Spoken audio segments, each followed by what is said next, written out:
बिस्मिल्लाहिर्रहमानिर्रहीम। अस्सलाम वालेकुम नाज़रीन, मेरा नाम सरवत वलीम है। नाज़रीन, पाकिस्तान के LOC से 400 किलोमीटर के फासले पर पहलगाम का एक सियाती मरकज़ है। वहाँ पर उस मकाम पे लोग जाते हैं और सयाहों को खुशी महसूस होती है।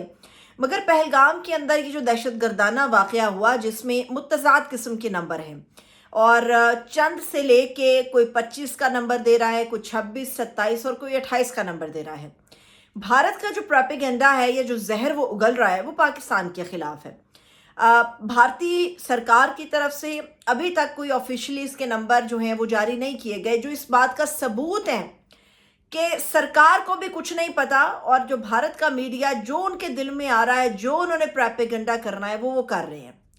हर चैनल के ऊपर आपको एक डिफरेंट स्टोरी मिलती है, एक डिफरेंट नंबर मिलता है कि किस तरह से टारगेट किया गया, कितने लोगों को टारगेट किया गया। आप उनके बेशतर चैनल्स और बेशतर उनकी वेबसाइट्स उठाकर देख लें, मगर जो भारत की सरकार है उसने अभी तक कोई नंबर ऑफिशियली शेयर ही नहीं किया कि कितने लोग हैं जो इस कार्रवाई के नतीजे में अपनी जान से गए हैं। पहली बात। दूसरी बात ये कि 400 किलोमीटर का फासला तय करके दहशतगर्द अगर वहां तक पहुंचे तो क्या अपने फौजियों को खड़ा करके उनसे ये सवाल जवाब नहीं होने चाहिए कि लाखों की फौज हमने खड़ी कर दी कश्मीर के अंदर, इतने फौजी हमने कश्मीर में खड़े कर दिए कि हर 7 कश्मीरियों के लिए एक वहां पर भारतीय फौजी मौजूद है, तो फिर क्या वजह बनी कि दहशतगर्द 400 किलोमीटर का फासला तय करके अंदर तक पहुंचे और अपनी कार्रवाई करके निकल दिए। भारत हमेशा की तरह से फॉल्स फ्लैग ऑपरेशन करना चाहता है, हमदर्दियां समेटना चाहता है, पाकिस्तान को वो जालिम और ख़ुद को मजलूम साबित करना चाहता है। भारत के इसके पीछे कई ऐसी चीज़ें या कई ऐसे अनासर हैं जिनको वो मुकम्मल तौर पे हासिल करना चाहता है। और आप तारीख उठाकर देख लीजिए, जब भी कोई गैर मुल्की अफसर या गैर मुल्की सदर, वज़ीर आज़म या कोई बड़ी शख्सियत इंडिया में आई तो इंडिया ने यही काम किए। अब की बार अमेरिका से JD वैंस आए हुए हैं और अमेरिका की तरफ से भी मजम्मत की गई है, लेकिन मोदी ये बताने की कोशिश कर रहे हैं कि देखिए हमारे साथ कितना जुल्म होता है, हमारी जो बॉर्डर लाइन है, हमारी जो LOCs हैं, देखिए उनके ऊपर कहाँ पर क्या हमारे साथ किया जाता है। इस भारत के प्रोपेगेंडा के पीछे असल टारगेट जो है वो पाकिस्तान की हुकूमत नहीं है।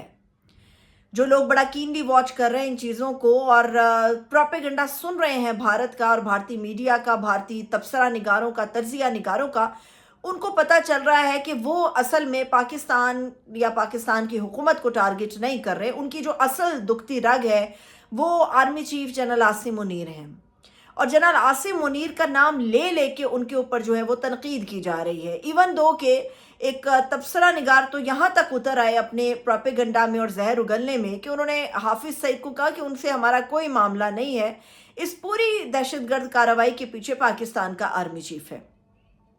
याद रखिए, हम मानते हैं कि पाकिस्तान में बेशबहा मामलात हैं, बेशबहा प्रॉब्लम्स हैं, पॉलिटिकल इख्तलाफात हैं, सियासी पेचीदगियाँ हैं और इसके दरमियान बहुत सारे ऐसे टारगेट हैं जो वहाँ तक पहुँच रहे हैं जहाँ पर इस वक्त भारत प्रोपेगेंडा कर रहा है। लेकिन जब से भारत ने इसका पहलगाम का पाकिस्तान के ऊपर इल्ज़ाम आयद किया है, तब से ऑनवर्ड अब तक पूरी पाकिस्तानी कौम अपने इदारों के साथ खड़ी है, अपनी फ़ौज के साथ खड़ी है और पाकिस्तान की बका के लिए वो हर कुर्बानी के लिए भी तैयार हैं। लेकिन ये जो लोग समझते हैं कि फूट डलवाने का एक और वो मंजर पेश कर देंगे तो हम अपने अंदर के इश्यूज से निपट लेंगे, मगर दुश्मन को मैली आंख से पाकिस्तान की तरफ देखने नहीं देंगे।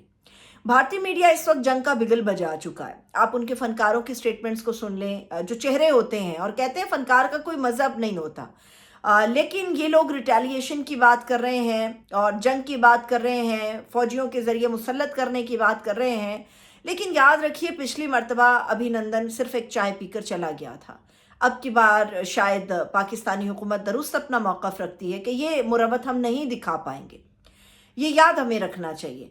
लेकिन जो हमारे लिए परेशान कुन बात है, जहाँ पर हम पाकिस्तान के लिए बात कर रहे हैं, हमारे इदारे पाकिस्तान के लिए बात कर रहे हैं, वहाँ पर हमारे लिए जो परेशान कुन मामला है वो ये है कि पहलगाम का एक इंसिडेंट होता है तो उसके ऊपर फौरी तौर पे जो मोदी है वो अपना दौरा सऊदी अरब को मुख्तसर करते हैं और वो वतन वापस आ जाते हैं।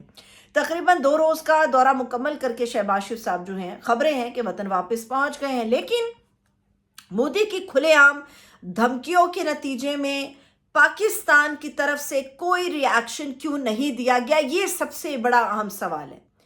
आप शहबाज शरीफ साहब का ट्विटर अकाउंट उठाकर देख लें, आप नवाज शरीफ का ट्विटर अकाउंट उठाकर देख लें, आप मरियम नवाज का ट्विटर अकाउंट उठाकर देख लें, आपको किसी की तरफ से ना तो इसकी मजम्मत मिलेगी और ना आपको मोदी सरकार के जो बयान है ट्विटर के ऊपर उसका जवाब नजर आएगा।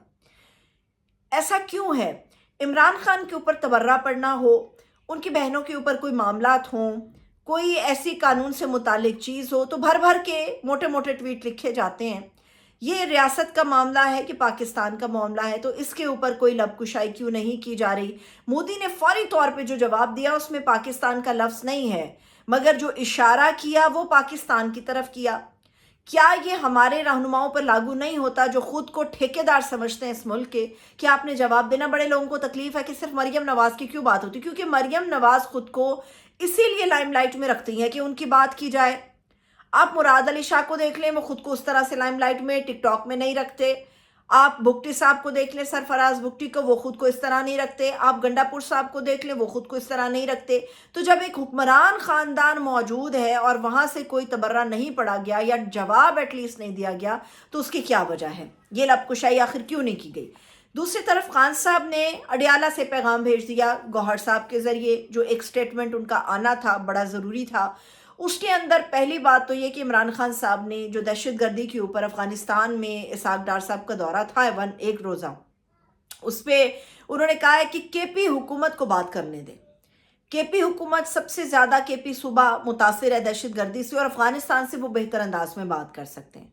दूसरी बात यह है कि वो इस नारवा सलूक पे जो आइन के को सामने रखते हुए उनके रुफ़का उनके साथ या उनकी फैमिली के साथ या उनकी पार्टी के साथ हो रहा है।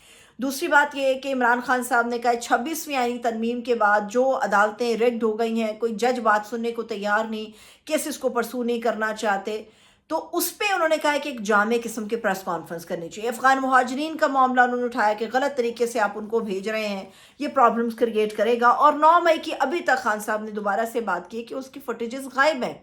फुटेजेस सामने आएंगी तो दूध का दूध और पानी का पानी हो जाएगा। जो सबसे अहम बात इमरान खान साहब के इस पैगाम में कौम के लिए है वो मैं आपको बताती हूँ।